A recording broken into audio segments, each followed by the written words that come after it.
भारतात गेल्या काही वर्षापासून ऑनलाईन फसवणुकीच्या घटनांमध्ये लक्षणीय वाढ झाली आहे। सायबर गुन्हेगारी, नोकरी, बक्षीस किंवा आकर्षक जाहिरातीद्वारे अनेकांनी आपल्या जाळ्यात अडकवलं आहे।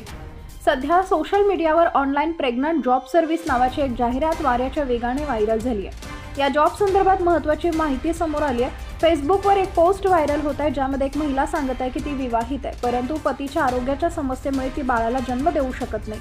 पुढे महिलेने असं म्हटलं की जो कोणी तिला प्रेग्नेंट करेल तिला ती 10 लाख रुपये देईल। व्हिडिओच्या शेवटी एका पुरुषाचा आवाज ऐकू येतो, जो जॉबबद्दल या माहिती देत आहे।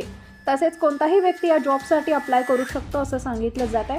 आत्तापर्यंत अनेक जण या स्कॅमच्या जाळ्यात अडकलेत। या प्रकरणी बिहार पोलिसांनी आत्तापर्यंत 8 जणांना अटक केली आहे। मात्र तरीही फेसबुकवर अशा जाहिराती दाखवल्या जात आहेत। सहज पैसे कमावण्याच्या नादात अनेकांचं आर्थिक नुकसान झालंय।